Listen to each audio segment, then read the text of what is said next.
Hello everyone, Daniel here from the Next Issue Podcast. On today's video, I'll be doing a review for Blade Vampire Nation #1. This appears to be a one-shot. I did read it and I thought it was the kickoff of a new series, but because I actually would love this series as an ongoing, but it looks like it's just a one-shot in order to bring in Blade. To interact with the Vampire Nation and Dracula specifically. But let's talk about the creative team before we get into this book. This book is written by Mark Russell, who has been doing some really interesting comics, including something that I did last week in a mini review, traveling to Mars from a Blaze Comics. Go check that out.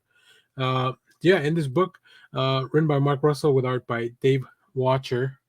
Um, Colors by Cunniffe and letters by Cory Petit. We find Blade doing a task that it's not usually something that he enjoys, but here we are. So in this new form, nation that Dracula formed in Chernobyl, over which he rules, the UN and the Avengers agreed to recognize that the new nation's sovereignty only under the condition that Blade serve as sheriff enforcing the law and order among the vampire citizens against Dracula's wishes. So this is really, that's just a really interesting fold. I haven't been keeping up with the Avengers book, but I did know about this vampire nation that was formed. So in this issue, we see a deep dive into Dracula's new kingdom as established in Avengers, starring Blade, the sheriff of the vampire nation, and assassination threatens to unravel the fledgling country and spread chaos throughout the world. But is getting rid of a nation full of bloodsuckers really all that bad of an idea? Blade himself isn't too sure. Uh, come on. It's dead vampires are never gonna be a bad thing for Blade, right? Or so you would think. So let's take a look at some preview art here.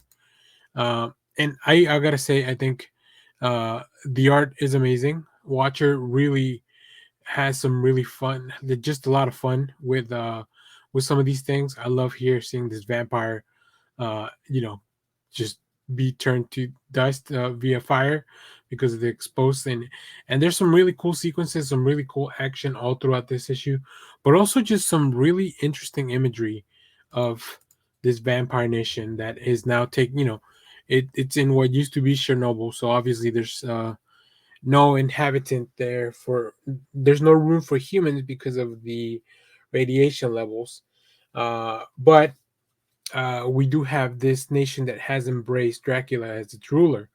I just love here the painting over the mural, and then Dracula talking to Blade.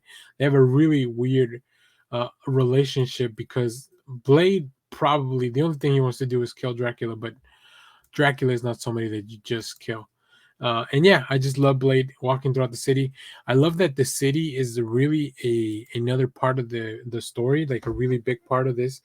Um, it's important, kind of like Gotham is to some of the Batman books. The city in this book just becomes its own little character, which is really neat.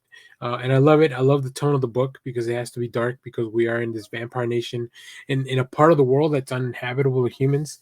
Um, this was fun. I wish this was an ongoing. I know this says that you can continue to see Blade in the pages of Avengers, but I wish this was an ongoing, or I hope that we will revisit the Vampire Nation in the future because this was a lot of fun. If Marvel's putting this stuff out to see if we would want a book like this, I hope people are reading this and buying this because I really enjoyed it. So let me know what you think of Blade Vampire Nation. And as always, thanks for watching, everyone. Remember to share, like, subscribe, hit the bell so you know when we go live. That is most Saturdays, 10 a.m. Central Standard Time. Stay tuned because we have more comic reviews, trailer reactions, TV recaps, all that fun stuff in the channel. Thanks for watching, everyone. Bye.